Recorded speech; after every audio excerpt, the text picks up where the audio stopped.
అనంతపురం జిల్లా తాడపత్రిలో పురాతన చరిత్ర కలిగి ఉన్న దేవాలయాల్లో ఒకటి ఈ సాలగ్రామ వైద్య ఆంజనేయ స్వామి దేవస్థానం. ఇది రామరాయల వారి కాలంలో నిర్మించబడిందని ఇక్కడ చరిత్ర. వ్యాసరాయలు వారు ప్రసిద్ధి చేసిన ఆంజనేయ స్వామి దేవాలయాల్లో ఈ దేవాలయం కూడా ఒకటి. ఇక్కడికి వచ్చిన భక్తులు స్వామిని దర్శించి ప్రదక్షిణలు చేసిన వారికి రోగపీడన ఉండదని నమ్మకం. మరిన్ని వివరాలు ఆలయ అర్చకులు చెప్పే మాటల్లో విందాం. జై శ్రీరామండి. స్వామి, ఈ గుడి ఎప్పుడు ప్రసిద్ధి చేసిన స్వామి, ఎప్పుడు కట్టినారు? ఈ గుడి వచ్చేసి వ్యాసరాయ ప్రతిష్ఠ అని చెప్తారండి. వ్యాస మహర్షి గారు 1008 గుళ్ళు నిర్మించాలని సంకల్పించిన సమయంలో ఆ 1008 గుళ్ళల్లో మన సాలగ్రామ వైద్యాలయం గుడి ఒకటి అన్నమాట. ఈ గుడి విశిష్టత ఏమంటే అండి, స్వామివారికి హృదయస్థానంలో సాలగ్రామం ఉంటుంది.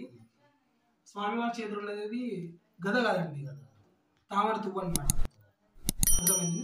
సాలగ్రామం అంటేనా విష్ణు స్వరూపం, కమలదళం వచ్చేసి అమ్మ లక్ష్మీ నివాసం, మన హనుమంతుడు వారు వచ్చేసి ఆంజనేయుడు ఈశ్వర స్వరూపం అన్నమాట. హనుమంతులు శ్రీ మహాదేవుడు, సాలగ్రామంలో శ్రీ మహావిష్ణువు, చేతిలో వచ్చేసి అమ్మ కమలదళం లక్ష్మీదేవి.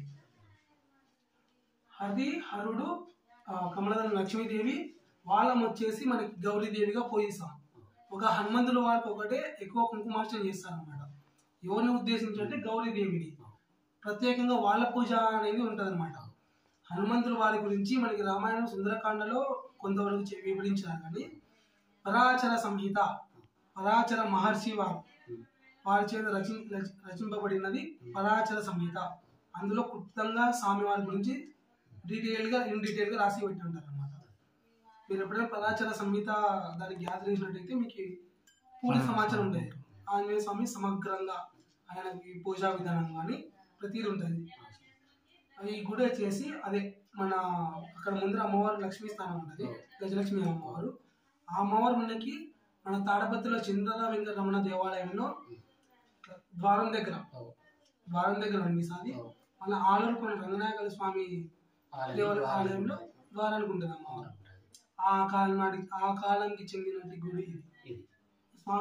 స్వామి పేరు సాలాగ్రామ, అంటే స్వామికి ఇక్కడ హృదయంలో సాలాగ్రామం ఉంది కానీ అందుకు సాలాగ్రామ. వైద్య ఆంజనేయ స్వామిని ఎందుకు పెట్టారంటే అండి, మనం మామూలుగా జబ్బు వేస్తే వైద్యుని దగ్గరికి వెళ్తాం. వైద్యుడు అంటే హనుమంతుడు మనకి ఆరోగ్య ప్రదాత, అతి బలవంతుడు, వజ్రకాయం వజ్రనేత్రం అని అంటారు కదా. ఆ ఉద్దేశంతో స్వామికి వైద్యుడు అంటే ఆయన మనకి అన్ని ఇచ్చేవాడు కదా, అన్ని ఇచ్చేవాడు. అందుకు మనం వైద్య ఆంజనేయ స్వామిని పేరు పెట్టాం అనమాట.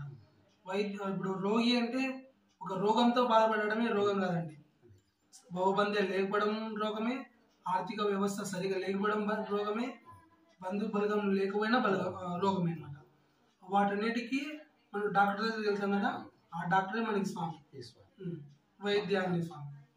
భక్తులు ఇంటికి వస్తే సర్వ రోగాలు లేకుండా హరించిపోతాయని చెప్పి ఇక్కడ ఒక పురాణ గాథ. 100%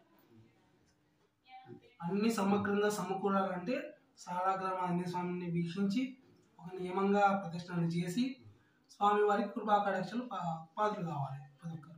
ఇక్కడ ఏమైనా అర్చనలు పూజలు ఏమైనా అలాంటి చేయించుకుంటే భక్తులకి ఏమైనా మంచి జరిగేది ఏమైనా ఉంటే చెప్పండి.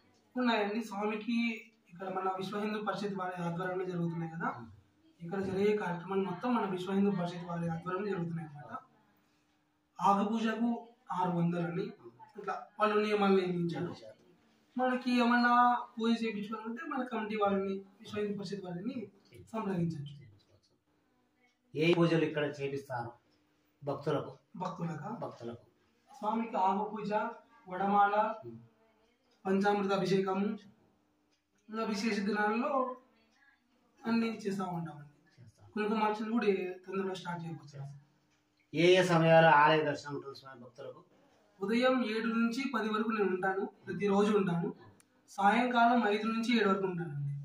ఇంకా మంగళవారం శనివారం భక్తులు వచ్చే రద్దీని బట్టి ఉంటారు. నేను ఉంటానండి.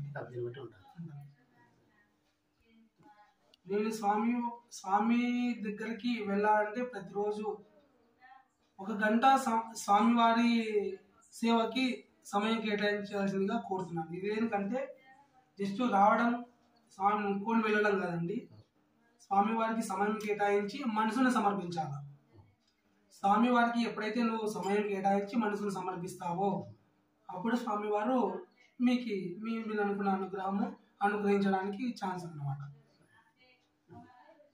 నా తరపున స్వామివారు చెప్పేది నేను చేసేది అని చెప్పేది ఒకటే. మేము ఏం చేసినా కూడా ఇక్కడ సర్వే జన సుఖినో భవంతు, లోకా సమస్త సుఖినో భవంతు అనే నినాదంతో ఇప్పుడు నడుస్తూ ఉంటామండి. ప్రతి ఒక్కరు ఇక్కడికి వచ్చి ప్రతి ఒక్క భక్తుడు స్వామివారు ఎంతైతే అతి బలవంతుడు, బలాక్రమవంతుడు అనే మాటలు అంటారు కదండి, స్వామి ఈయన వచ్చారు, వారికి వాళ్ళ కుటుంబ సభ్యులకి మీ అండదండలతో పాటు మీ అంత ఆరోగ్యాన్ని ఐశ్వర్యాన్ని నిత్యం ఉన్నన్నాళ్ళు చిరంజీవులుగా ఉండే విధంగా ఆరోగ్యవంతులుగా చేయి తండ్రి పరమేశ్వర్ అని చెప్పేసి స్వామివారిని మేము వేడుకునేదండి. భక్తుల పట్ల మేము ప్రతి ఒక్కరికి ఇక్కడికి వచ్చే స్వామి చెంతకు చేరిన ప్రతి ఒక్క భక్తులకి స్వామి ఏ విధంగా అయితే ఆరోగ్యంగా అతి బలవంతులుగా ఉన్నారో వాళ్ళకి మనోధైర్యాన్ని నింపుతూ ఆరోగ్యాన్ని ప్రసాదించు తండ్రి అని చెప్పేసి స్వామివారిని మేము మనస్ఫూర్తిగా వేడుకోవడం జరుగుతూ ఉంటుంది. ఇప్పుడు భక్తులకు ఇక్కడ ఏమైనా గుడికి వస్తే స్వామి ఏదైనా కోరుకున్నా కానీ ఆరోగ్యం కానీ అన్ని కోరికలు నెరవేరుతాయని చెప్పి మీరు అంటున్నారు. తప్పక నెరవేరుతాయండి, ఒక నియమంగా పాటించాలి. ఆ నియమాలు ఏమైనా ఉంటే చెప్పండి భక్తులకు. ఆ నియమాలు ఏంటంటే అండి, ఒక 21 రోజు కానీ 41 రోజు కానీ స్వామి వారు వచ్చేసి నమస్కార ప్రియుడు అనమాట. స్వామి వారికి రోజు రావడం, నమస్కారం చేయడం, ప్రదక్షిణ చేయడం చేస్తే జరుగుతాయి ఒక నియమంగా.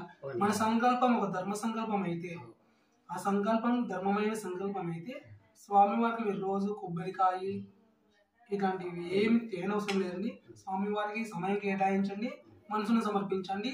స్వామివారు తప్పక మీ కోరిక నెరవేరుస్తారు. ధర్మ సంకల్పం ఏదైనా కానీ స్వామివారికి మన సమయము ప్లస్ మన మనసు సమర్పించాలి. పూలు పండ్ల కన్నా మొదలుగా మన సమయాన్ని కేటాయించాలా, మనసును సమర్పించాలా. ఇవన్నీ ప్రథమ దిశలో ఉంటాయి మామూలుగా, పూలు పండ్లు ఇవన్నీ. కానీ అంతగా మించినవి ఏంటంటే మన సమయం, మన మనసు, వాటికి మించింది లేదండి. ఇక్కడ మా సార్ వారు శ్రీనివాసులు గారు ఉన్నారు అనమాట. ఆయన ఇక్కడ ద్వీపం ఉంది కదండి, ఆ ద్వీపం వెలిగించి 30 సంవత్సరాలు అన్నమాట. ఇక్కడ మన విశ్వ హిందూ పరిషత్ వాళ్ళు టేక్అవుట్ చేయకముందు నుంచి 30 సంవత్సరాల నుంచి ఇక్కడ స్వామివారికి కైంకర్యాలు చేస్తూ ఉన్నాడు. ఆయన ఒక సాధకుడు, ఆయన మంచి సాధకుడు. ఇక్కడ ఆయన 30 సంవత్సరం వెలిగించిన దీపము మనం చూడొచ్చండి. 30 సంవత్సరాల నుంచి అఖండలం 30 సంవత్సరాలుగా అఖండలం వెలుగుతా ఉంది. మన హిందూ ధర్మాన్ని ఎప్పుడు నిలబడుతుందంటే కులాపేక్ష లేకుండా ధర్మానికి కట్టుబడి ఉన్నప్పుడు మనమందరం హిందువులం, మనమందరం భారతీయులం. మనం ఎప్పుడో అనాథ కాలం నుంచి వస్తుంది సనాతన ధర్మం. ఆ సనాతన ధర్మాన్ని పాటిస్తూ, అనుసరిస్తూ, రక్షిస్తూ మనం ముందుకు సాగిపోవాలని కోరుకుంటున్నాను. జై శ్రీరామ్.